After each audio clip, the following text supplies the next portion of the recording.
ஆகா கல்யாணம் இன்னைக்கான எபிசோட்ல வந்து பார்த்தீங்கன்னா, பிரபா வந்து வெளிய போறதுக்காக கிளம்பிட்டு இருப்பாங்க. ஸோ வந்து அனாமிகா அவங்க பிரபா ரூம்ல போய் "எங்க எங்க கிளம்பிட்டு இருக்க?" அப்படின்னு கேட்குறாங்க. ஸோ பிரபா வந்து சொல்றாங்க, அது அம்மா சொல்லுவாங்க. "அம்மா" அப்படின்னு சொல்லி கூப்பிட்றாங்க. உடனே அனாமிகா வந்து அந்த இடத்த விட்டு எஸ்கேப் ஆயிடுறாங்க.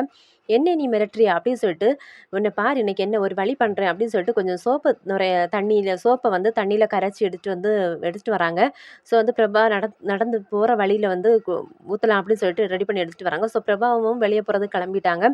அனாமிகா அவங்க போற இடத்துல வந்து இந்த சோப்பு தண்ணிய வந்து கொட்டி விட்டுறாங்க. ஸோ பிரபா வந்து தெரியாம வெளிய வராங்க. வந்துட்டு கால் வலிக்கி விழுந்துட போறாங்க. ஸோ அனாமிகா நினைக்கிறாங்க, "இன்னையோட உன்னோட ஆட்டம் முடிஞ்சது பார்த்துக்கோ. எலும்பெல்லாம் சுக்கு நூறா உடைய போகுது" அப்படின்னு நினைச்சு சந்தோஷத்துல இருக்கும்போது, அதே நேரம் விஜய் வராரு. ஸோ பிரபா வலிக்கி விழுற டைம்ல விஜயும் கரெக்ட்டா வராரு. ஸோ வந்து பிரபா வந்து விஜய கட்டி பிடிச்சுட்றாங்க. ஸோ இத பார்த்த அனாமிகா வந்து 2 பேரும் சேர்ந்து கீழ விழுந்துட்றாங்க.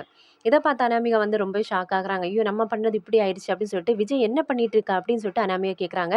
அத நான் தான் உன்கிட்ட கேட்கணும். "நீ என்ன பண்ணிட்டு இருக்க? இன்னும் நீ திருந்தலையா?" அப்படின்னு சொல்லிட்டு விஜய் வந்து திட்டுறாரு. "இன்னும் நீ திருந்தாம இப்படியெல்லாம் பண்ணிட்டு இருந்தேன்னா, உன் மேல எனக்கு எப்பவுமே பாசமே வராது. வெறுப்பு தான் வரும்" அப்படின்னு சொல்லிட்டு ரொம்பவே திட்டுறாங்க.